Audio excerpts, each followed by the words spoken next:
Okay, now let's dive into the later teen years. So the second place where I typically, see challenges come up for parents and the transition into young adulthood. So at this point, the societal expectations can get really daunting for both us and for them. So let's start with that ubiquitous question, what about college? And let's ask that of ourselves first, right? Some parents who've chosen unschooling for their kids growing up do expect them to go to college. But that, we've been talking about expectations throughout this whole thing, and that can sometimes cause friction. And it's so important for us to ask, is college the necessity that it's made out to be? And how there's no right or wrong answer here, right? Certainly from the teen's perspective, that's kind of where we might be able to get to as parents. But how can we find our way through this question of what about college? Yeah, I think it's a lot of that personal work too, that you've got to look at. What do you consider success? What do you think a successful teen year ends in what? Do you think it ends in college? Do you think it ends in a great career, a great relationship? I mean, do you think that success, even as I'm saying that, I'm starting to think maybe we just need to pull that out of our language altogether, because just like we went from childhood to teen years to young adulthood, did we say that a successful childhood? We don't say that. So why can't we just say they are living and growing and loving and learning? Well, yeah, and they are doing it. Why all of a sudden do we get to define what their success looks like? Right. I think that's ego on our part. I think that we want to be able, I think that a lot of, you think about, I always think of Facebook as such an interesting, view on, cross section of parents, where you can, and clearly that a lot of people view success as college to great career. Well, first of all, we know that college doesn't mean great career. The fact of the matter is a lot of people don't even do what they went to college for. So I think that when we start to dismantle some of that society expectation of what is success look like, and instead remember that from an unschooling standpoint, we don't get to pick for them what is going to be successful or not successful, or what their path is going to be. And I know how old? Next week I turn 58. And I can tell you that there will be many job changes all throughout life, giant career shifts. And so let's not get all bent out of shape over getting that college degree. And if you find yourself saying, they got to have that college degree, why? Does it matter to what they want to be? They want to be a doctor. Okay, they're going to have a college degree. So then you do the stuff that needs to happen to get there, but you don't have to. I think that, this is such a huge topic. Because the success part is huge, because we have to kind of dismantle that mentally for ourselves, that it is okay whatever they choose. It is okay that they don't choose. It is okay that they wait to choose. There is no pressure to make a decision until you're ready to make the decision. And when you take that pressure away, then you can make decisions. Sometimes that pressure is what's immobilizing everybody, And so I think that we have to kind of look at the reality of our life in this society. Some careers need college degrees and some do not. And they are not, one is not better than the other. I know people without college degrees, and they make way more than the people I know with college degrees. So that's not a factor. I think that we have a lot of money in the world goes towards making sure we all think that college degrees are the answer. And I think we have to be good consumers. We have to really think about, is that really how I want to spend my money? Is this really what we want? It may be. You may have money to burn and you just want them to have the experience and they want to do it. And okay, that's fine. I don't really know very many people like that. But I think we have to kind of try to get off that conveyor belt to college and really think about what are the next steps that are going to happen and what's necessary. Because I think a lot of parents of teenagers end up thinking they have to spend those teen years prepping for college, that if they don't get ready, then that door will close and they won't have that as an option. And so they may be, okay, Sue, I'm fine with the idea of that college, maybe yes, maybe no, but I don't want the door to close. I don't want them to come to me at 17 and say, you didn't prepare me and now I can't be a doctor. Well, that's a great point. That's kind of part of the next question. What if they do decide they want to go to college? How can we help with that? Because I know that's part of your experience too. And so I just want to, reiterate your point that I think, again, it is our work to do just to question why we might be holding this expectation that college is it, like that they need to go to college, that it is the only path. There we go. That it's the only path forward for, we go back to that word success, right? I know. That's the weirdest thing. Yeah. And why is it, the only way? Why is it so important to you? These are all questions, and there's no right or wrong answers. Truly, this is your own family. It's understanding yourself and where these things are coming from. And then I think a little of it though is school conditioning. Okay. I think that school completely conditions us to believe to stay in school, go to college, you will be the straight A student, you will be the one who succeeds in life. Yeah, I think that's what you're going to find when you answer that question. So the kids have heard that growing up, and we have certainly heard that growing up, and then we have heard it reinforced year after year after year. And when your kids get to that late teen years, they're asked that all the time, right? What college are you going to?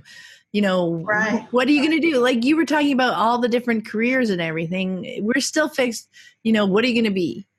As in there's only ever one thing, go to college, mm-hmm. be whoever you're going to be. And yeah, I got to tell you, my daughter, who's a hairstylist, she is actually making more money than my college graduates. Mm-hmm. But she often has clients sit in her chair and say, well, this is all fine and good, but what are you going to go back to school? Are you going to go to college? Are you going to, what she's doing isn't good enough, or isn't a legit career?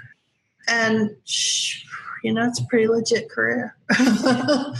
And I think it's weird, and it's weird how. I think it is a judgment. I was just thinking, should I say it? But they're not going to watch this. So. It's so intrusive to make that kind of a judgment call on somebody, and it is because we believe in society this is the right way, this is the way, and we just assume that everybody is in complete agreement with us. Mm-hmm. And that's not. And I think that when we think, well, why do I think that? Well, that's one of the reasons why, because all of society kind of inundates us with this idea that you better go to college. Do you want to amount to anything? And definitely. Yeah. Yeah. So I wanted to touch on that question of, people who might be worried that they're closing the door, that their child as teen needs to be prepping for this possibility, right? Right. So can you speak to that? Yeah. No, you don't have to prep. No prep required. And so somebody says, well, they're not going to just learn algebra on their own. Kids that really love math probably will. Lots of us are actually learning algebra all the time. We're learning algebraic concepts all the time. When we're deciding how long do we have until we have to get somewhere, and do I have enough gas in the car, and can I go a little, those are all just algebraic equations that we're figuring out, and we have somehow made them like some big deal. But the truth of the matter is that if somebody decides, I want to be a such and such, and they really want to, maybe they've done an internship in it, they've talked to a lot of people, they know they like this a lot, they can take classes. They could take classes online. They could take community college classes. They can do what they need to do. They don't have to sit there and work their way through all the Key 2 workbooks so that they know percentages and they know where decimals are. Real life is giving them some opportunities to purchase things and to add things up and to make guesses about stuff. And when they go to take a community college class and they have to do the placement exam, it will tell them where they need to be. And it may not be you're going to start at this level up here. You may start down here. And that's okay too, because then they'll teach it to you. And so one of the things that Katie said when she went and she did what she considered really poorly on the placement exams, because this was a kid that really she had jobs, so she was making money and out in the world, but she also spent a lot of time on acting and dance and voice and theater. And so she was doing nothing as far as that kind of prep that people would do for college. And so when she went to take the placement exam, she didn't score that well. And at first she was like, really felt bad. And I was trying to figure out, okay, I don't know how to handle this, And so we went back the next year and the counselor said, you could just take the classes. You don't even have to retake the test. And so she said, well, then that's what I'll do. And she did. And she's, Mom, I traded 3 semesters of developmental classes for 12 years of school. And I sat in a classroom filled with people who never got to be in a theater production because they were so busy in school. And there they are, sitting in the same place that I'm sitting. Yeah. That is one of the hugest things for people to remember, is because if you've been unschooling for years and you decide that you want to go to college, you don't, comparing yourself to people who have trained for this for 12 years right. It's like apples and oranges, right? It's not like you were sitting around doing nothing. Like she said, she's been doing voice, theater, all these, they have, just because they aren't things that are on this particular test or curriculum, right? They've been learning so much, and they've been learning about themselves. I think Adrienne, on a recent episode, she said that was one of the big things she noticed, is that she understood herself. She didn't even really know through all those years unschooling that she was learning about herself, but that's what she figured out when she was in an environment where kids, teens, young adults had not had the opportunity to have that time to understand themselves. So, thinking, oh, they're behind. Never. They're not behind. They're only behind if you compare them to the school system, but they're just jumping in now, and this is something they want to do now. Right. And if they take, some developmental courses to catch up, like she said, she'll take these few courses over a year and a half versus 12 years of being in there. Right. It's being able to make our choices in the moment, and instead of spending all that time, prepping for what if. Prepping for what all that time before their brain is even ready. Yeah. So here you are saying, okay, I want a little college graduate. I don't care what he studies. I don't care what he does, but I want to raise college graduates. So we will start prepping at age 14. And what's happening is they might as well be in school. The point of unschooling is to help them direct their life course. Now, as parents, we can kind of manipulate the situation so that they think their only option for a successful life is that college path. So we kind of have to guard against that. It's not the only option. And so, sometimes we have to, as unschooling parents, we tend to prioritize the relationship, prioritize the idea that they're going to be making the choices they need to make. And I know that the question then comes up of, okay, but they don't even know what they don't know, so they don't realize they're going to be shooting themselves in the foot when it comes to becoming something because they didn't do any of the prep work. Okay, if you have a kid that say the kid wants to be a vet, or say the kid in the end is going to be a vet, what probably happened during those teen years is they did a lot of stuff with animals. And maybe they showed up at a vet clinic, or maybe they worked at the Humane Society, or maybe they worked at an animal hospital and walked the dogs, or they rubbed shoulders with other vets. They started to see other, ways that they could do that. So they were logging in real life experiences that you don't get at all if you go to school. Yeah. But they get to start to amass those where they can feel good about, I like this part of it and not this part of it. Well, I thought I wanted that, but I don't really want that. I want it more like this. And then when they decide, okay, I'm 17 or 18, I would like to become a whatever, they can take the community college class and they'll teach it to them so that they can then transfer over. Nobody at vet school cares what your 14-year-old was doing.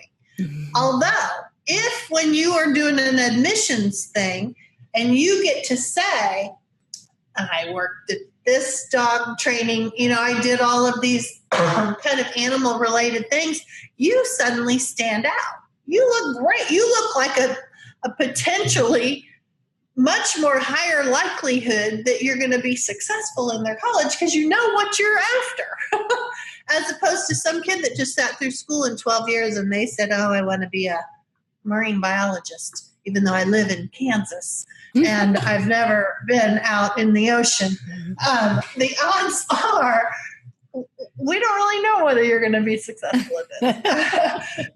So I think when they get to do the things that are interesting to them, and then they move in that direction, and then they take the higher level courses that they need to take. They didn't have to take percentages, and they didn't have to write a research paper. They will write them in college. It will be okay. They will do fine. Figure it out.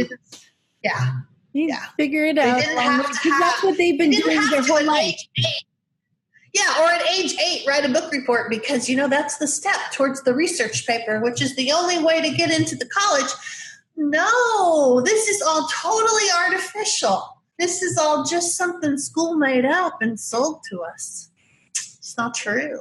Yeah. Anybody can be anything, and they didn't have to do years and years of prep work to get there. Even if they at 17 decide I'm going to take an SAT, I want the freshman year experience.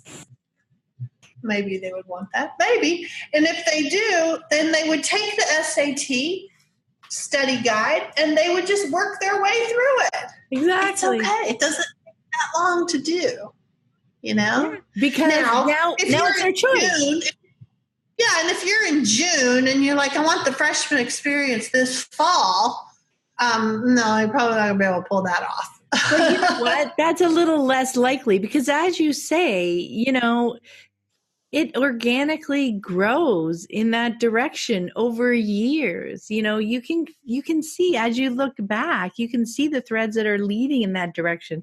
It's unlikely that it's going to be a last minute 90-degree turn. Right. I mean, if it is, it is, and you deal with it. But it is highly unlikely. Something else probably came in that influenced that 90-degree turn. Like, it's not just going to happen out of the blue. Something will have motivated it or been behind it. And you may not see that for ages. But I mean, when it's their choice, even if it's not something super fun, they have a goal, they have an aspiration, they have a reason for wanting to get through that. And that is the motivation. And they will learn so much faster rather than, seeing it as an obligation or something I need to do. And in fact, we end up creating obstacles. If we make a kid do something way before they're ready to, way before they see value in it, then when the time comes that they need to do it, then they kind of have all that resistance to it because they've had all these years of having this really unfun thing going on in their world. And I think that sometimes people think, well, how are they going to buckle down and do it if they've never had to do that before? And the truth is, all of us buckle down and do whatever we have to do if we decide we want it. And you know what? I bet they have done it and we just haven't recognized it. They've buckled down to finish that game. Even when they're playing their computer games. Yeah, exactly. That they stayed with something because they wanted the next level. It wasn't that they really liked this part of it, but they stayed with it because they knew there was something on the other side they wanted. Yeah. So they're learning how to do that. You know, that's not something you have to train for. That's something that happens naturally. I love that phrase that you're using about training for it. There's no training. You don't have to train for it. Exactly. And in fact, the only thing Kathy Earle wrote this great article about how we have this chunking that happens, in our brains, and it allows us to have hooks so that if we've had lots of life experiences as a child and as a younger teen, then when we're older teens and we're taking a more abstract approach at learning something, we have all these real life experiences to hook into to have it make more sense to us. And that's what school kids don't have a lot of. And that's why a lot of us can remember our school experience as like, oh no, I just was like trying to make it through. It made no sense to me whatsoever. And because there was no like something to hook it into, Yeah, no connection to your real life for it to. Okay. Yeah. That's a great point. Now I forgot what it was. Oh, sorry. That's okay. We'll stay with that. That is a huge piece, is because, when they're choosing college as something that they want to do, not as in here's all the college courses and you get to choose which one you do, but and the way I want to pursue it looks like I might enjoy taking that path, the college path, right? And if people are worried, I loved your math example way back when, because I had Alec Trossett on the podcast, and he just went to college. He didn't prep for it. And now I think he's doing his master's in a math related program. You don't need all that prep work just in case, but wanting something for yourself is a great way, great motivation to get through it. Yeah. And, I mean, I think he started at a community college and then moved to a different college. That's the whole thing. Right. There's no right way, one way. There's no wrong way. That's what I'm trying to say, right? There's no wrong way to do it. If things come up, we find a way for them to work for us. Right. And we're so motivated at that point. Okay. Now I wanted to jump to the bigger picture.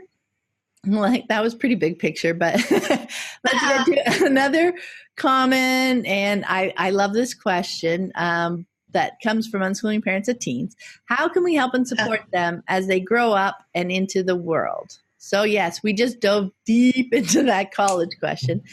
But there are so many other possibilities, right? Like getting a job or traveling or transitioning into paid work in their interest or passion field and so on. There's so many other choices and possibilities. Not only, this is something that's really interesting for me, not only around choosing what to do, but exploring who they are as a person and young adult.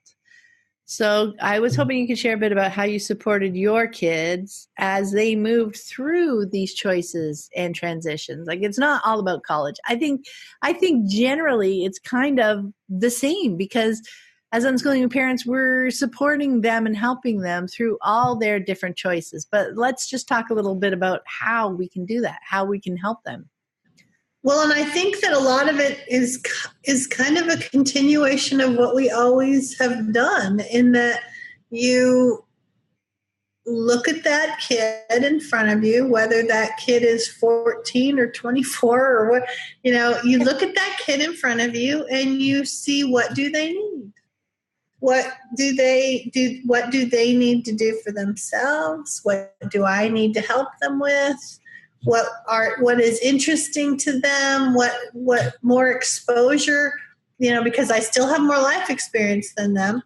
What exposure do I need to give to them so that they can start to make some choices for their life? And I think that transitioning can look really different, and sometimes it's a super, super long path, and it has to do with just living together and being okay with their choices and being helping them figure out, I don't know, where do you want to go next? What do you want to do? And without actually asking that, because I think that sometimes we think of that and then it's, I don't know. And so instead, our job is to observe enough that we can kind of toss something out there and say, hey, do you want to, let's go to such and such? And they can be like, all right. And then you get to see, are they interested in it or not interested in it? And I don't think that we have to, I think all three of my kids, and they knew where they wanted to go. It was just my job to help give them resources to how to do that. And for me to not try to say, I think you should do this, and I think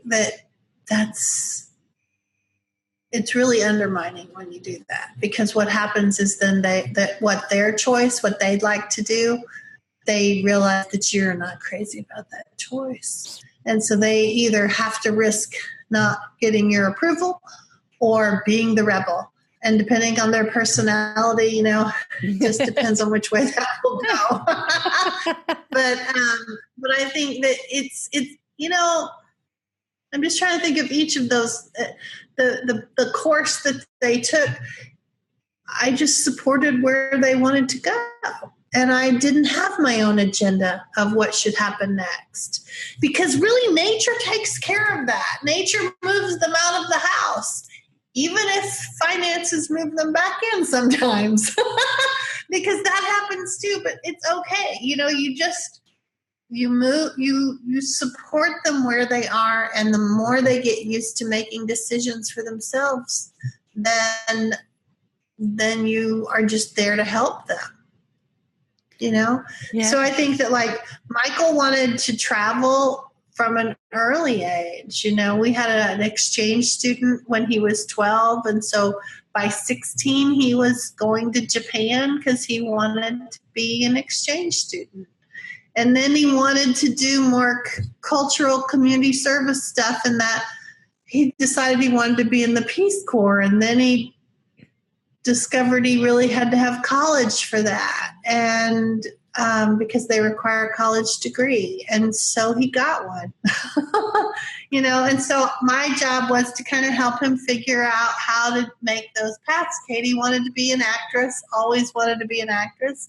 And that is not a career that somebody that's looking for something that's a nice, steady, stable career.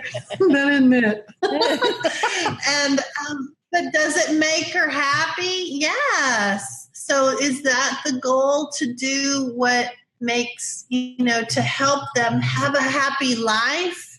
Yeah. And so does she have some skills that she can make enough money if there's no acting gig? Yeah. Is she driving an Uber sometimes? Yeah. That's okay. Something about when you think back about your own 20s or you made all kinds of choices that led you to where you are now. Your kids are going to too, and that is okay. And it is far more important that they know that they have a parent that supports them and says, hey, you can make that choice. Let's go that way. And that works. So I don't know how I got there. Well, I think one thing, the different possibilities, as the question was, getting a job or traveling or that kind of stuff. How do we support that? It's supporting them all the same way. You're not actually doing something different. And it's not like you need to sit them down and say, okay, what do you want to do? Do you want to get a job now? Do you want to go traveling? Now it's time for adulthood. These things are they're growing up. They are growing up. They're going to have different things that they want to do. And like you said, it's all about supporting whatever it is that they're trying to accomplish. Maybe it is helping them. Like, with Lissy, it was figuring out, finding that first apartment for her in New York City.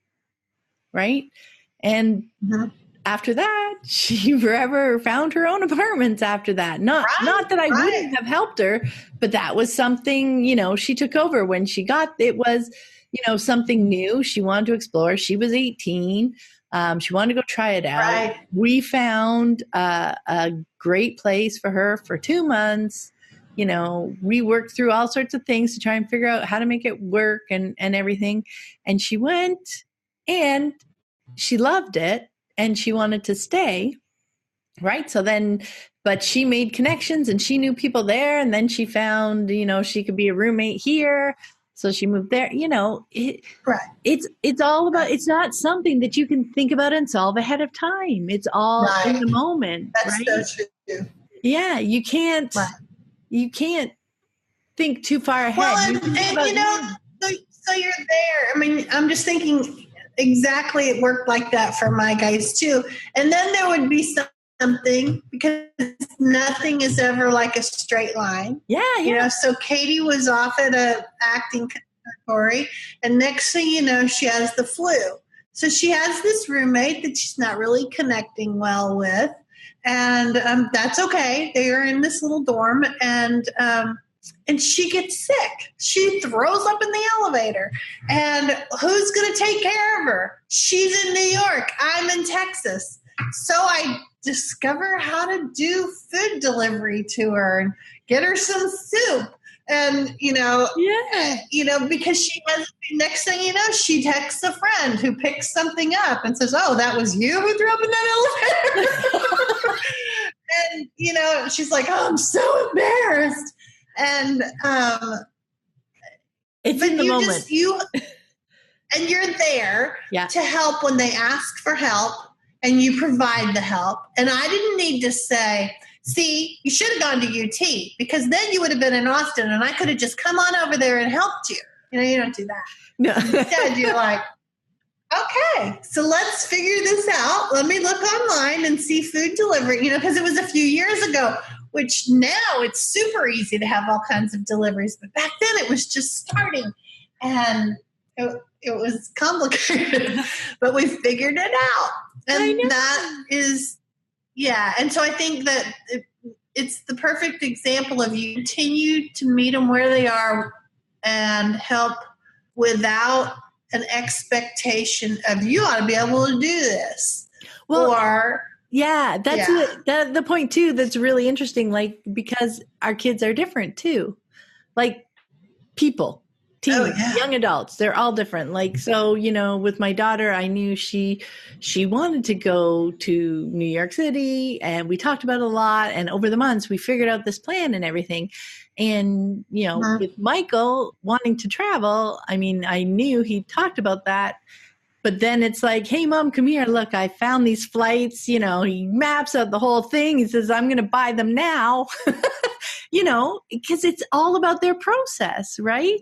Right. And so it's me coming into that minute, and it's like, oh, well, did you think about this? What about this? What about this? We have a 20-minute conversation, and he books the flights.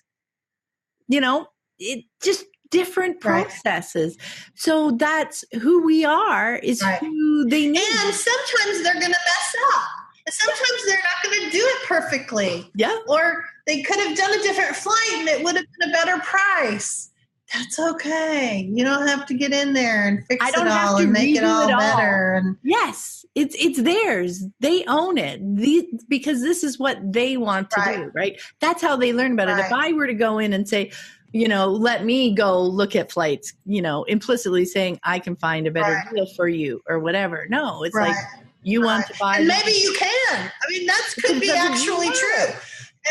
And unless they ask but do they then doubt themselves? Yeah. The price you pay is way more than the price of the flight. The price is that they don't have confidence in their own ability, and you just keep like cutting them out at the knees. And because so you know what? That's just we don't do everything perfectly.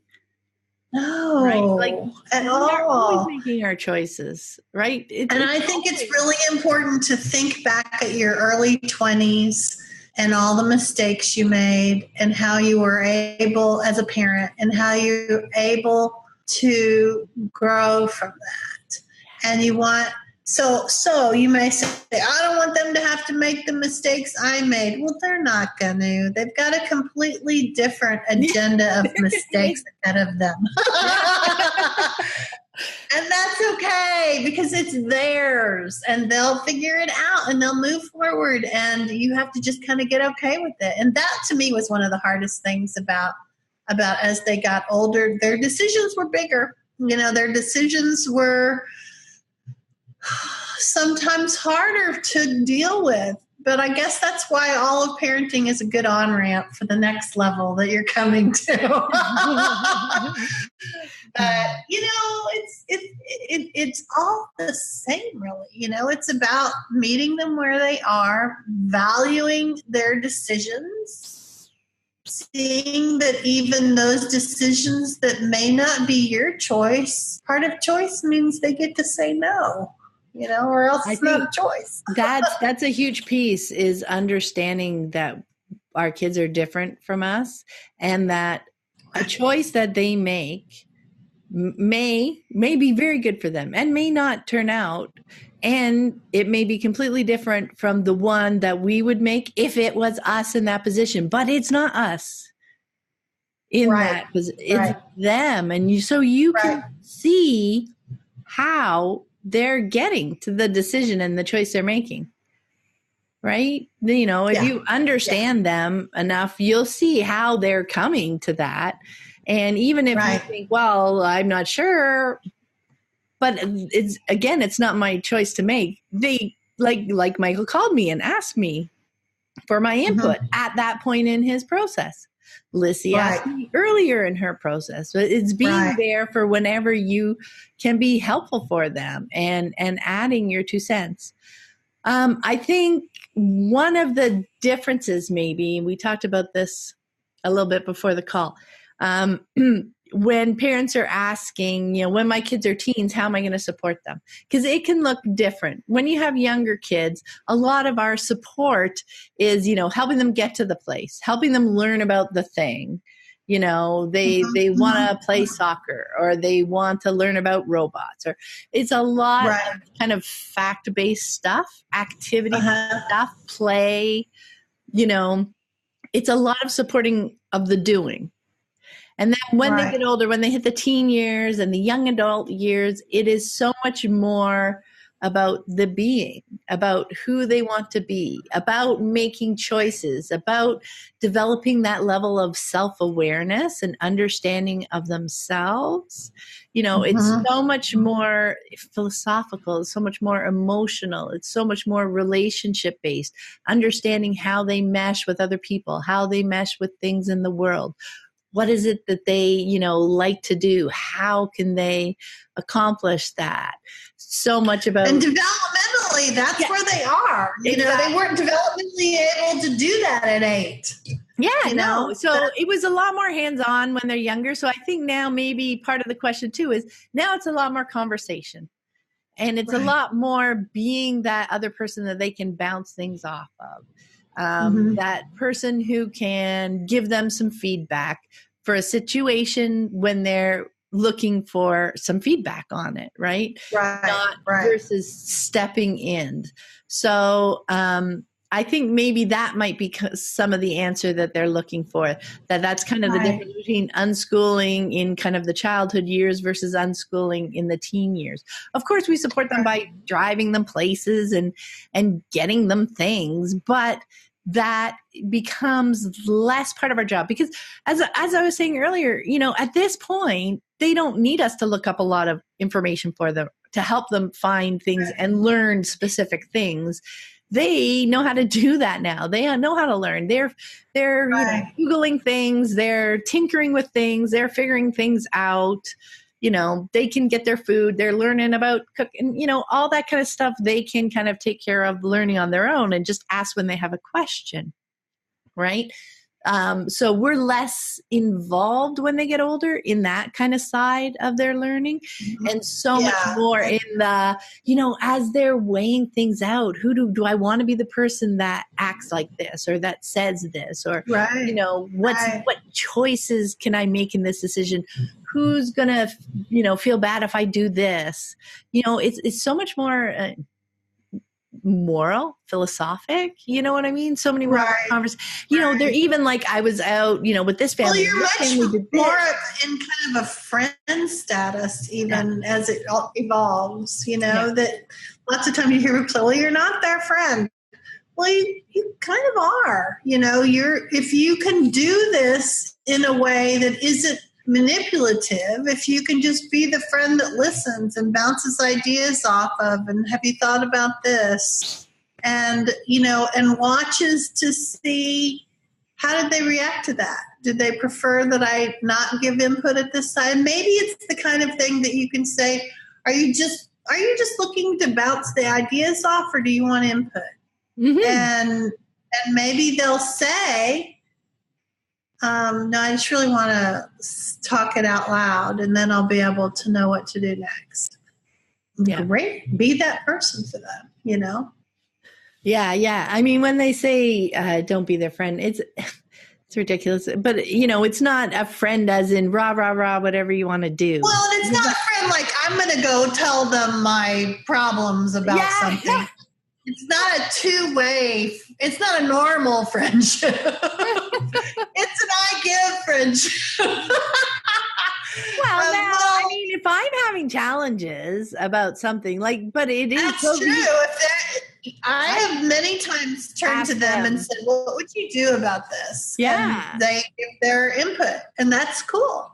Yeah, It's about knowing the person. There's some friends you don't take some things to because they're not going to be able to give you any useful feedback, or it's going to trigger something for them, or whatever it is. It's understanding the person, right? And having. I feel like that anti-friend thing has to do with keeping it in a real control. authority, Yeah. Keep everybody in their caste. Make sure you know where you are and where I am. Hierarchy. Yeah. Yeah. No, and I know that's where it comes from. But then when you say, no, I am their friend, if they're looking in that hierarchical way, they're saying, oh, well, then you're just a permissive, whatever kind of person. They don't understand what we mean when we say be friends with. Right. They're imagining something completely different too. Well, and they're thinking you're like gonna go be drinking buddies or something. It's not exactly like So no, it is still a different relationship. And it's I think just this whole unschooling parenting gig is so different than what anybody thinks it is, and we can't even really firm it up, because it's all individual people. So individualized. Yeah. I think that when we're when we say individualized, we mean it. As opposed to school that says it's an individual. School's individualizing is like saying, which shirt do you want to wear, the red one or the blue one? And calling that individualizing. Calling that having choice. We're like naked today. Let's wear, or whatever, PJs all day, or, Well, and that goes back to when we were talking about earlier about all the additional things that might be in the constellation of that individual, whether it's, physical challenges, all the kind of things that make them individual.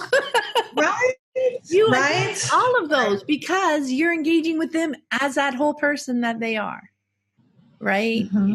And whatever it is that they're having challenges with, want a little bit of help with, or just notice they're having challenges with, those are the kinds of things you're going to bring to the table, right? No matter what they are. It's not just about academics or about normal things or anything like that. Whatever, it's life, right?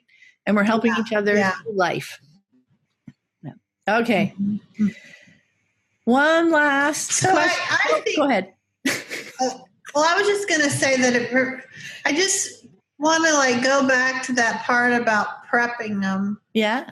Because I really think that lots of times when we think about unschooling and teenage years, we think that we have to shift from that way that they were.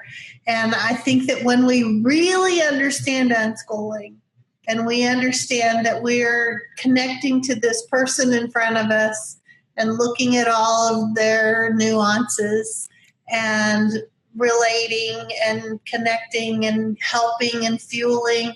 And, it's that dance of sometimes we lead, sometimes we let them. And it continues on through teen years. You don't have to have a big shift. You don't have to suddenly turn all academic. You don't have to turn all suddenly, let's now prep them for this other thing. It's just not necessary. And I think that sometimes people think that. And I don't.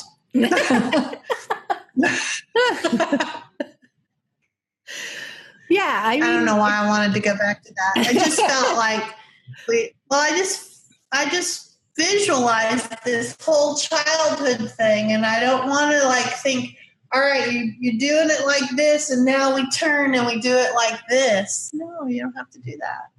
No. So. When you think about it. And doors won't close. Did we ever finish that idea of I'm afraid doors are going to close? Doors aren't going to close.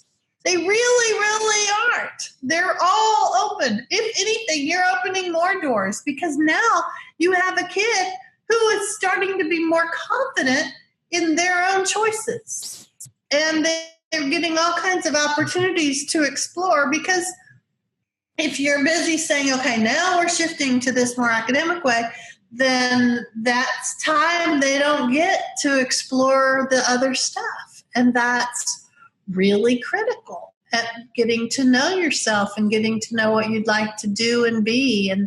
and not just get on some conveyor belt. You don't suddenly unschool till the conveyor belt on ramp.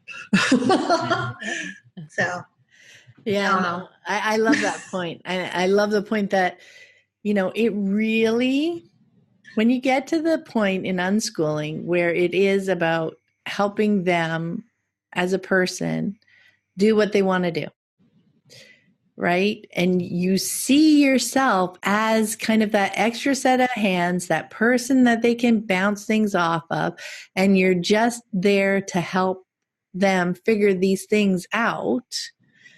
And sometimes it doesn't look hands-on, it looks very different because it depends on the individual. But that is what carries you from that moment you figure that out until you're both, in the old age home, whatever, and until the end of your lives, because that's a relationship between two people. And, things are going to change. Like I was talking about earlier, the help that they're going to need when they're younger is more likely going to look this way. And the help that they need as they get older is going to kind of look like this way. And as adults, the help's going to look totally different too.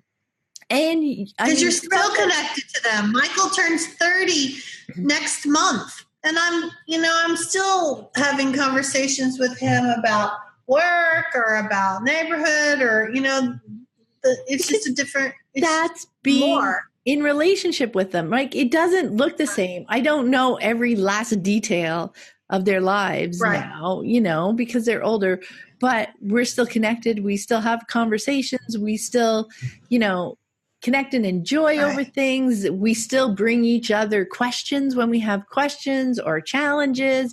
And sometimes, we go through a time when we're helping them more when they're going through bigger challenging times. And sometimes when things are going smoothly and we're all kind of doing our own thing. And vice versa, as they get older, they're the ones, they help us too and we can bounce things off of them. It's just being in relationship with another person. So when you look at the root, at the foundation, it looks the same throughout.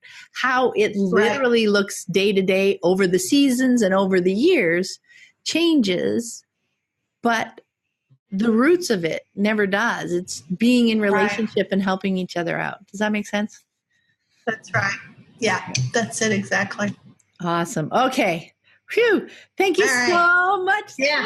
Well, thanks for letting me meander all over the place. Now we're going back. Now we're coming here. But, I think they'll see the connections. I think mostly we had a thread through there. So that was awesome. I really appreciate you taking the time because it's a big topic, but I think it's so important and we get a lot of questions about it. So I wanted to really, really dive into it for people. So everybody listening, I hope you found something helpful in there, even if, whether you have teens now or you still have young kids or whatever, it'll give you a bit of an idea of how things might go, etc. You can always comment with questions on the website, on the blog post for the podcast episode. I'm sure we will both happily be in there too if we maybe missed something. Anyway, I'm already thinking of something like, what about Anyway, you want to tell people how they can get in touch with you online? Yeah, they can get in touch with me at SuePatterson.com or at unschoolingmomtomom.com. And there are lots of little ways to get support. And even in my group coaching program, and Pam's coming to talk with us this month about what to do when unschooling doesn't look the way you thought it was going to look. Or maybe you're making a lot of comparisons still. What is that about? So you could join us over there. That's happening at the end of this month. And I just find that I really like creating more things for unschoolers. I know. I just feel like all these years of information, I just want to find a way to get it to people so that they can have a happier life, so that they don't think I got to do this and then duplicate school. No, you don't have to. some, between the monthly unschooling guide and the group coaching and then one-to-one coaching, which is really great because then that just helps you get on the right track. And then Unschooling Mom to Mom on Facebook, we have that, and YouTube and Instagram. It sounds kind of insane, really, when I start this. It didn't all start in 1 year. So that is why just a culmination of a lot of things. And so you can always reach out and we'll see what we can do. Because I do a Q&A over on the Unschooling Facebook group on Tuesdays and Thursdays if you want to have a couple questions, get a little free advice. That's awesome. Yeah. Thank you for having me. This is always so fun. We went on and on, didn't we? Yeah, I think we did. That was awesome. All right. I'll talk to you soon. Bye. Okay. Bye.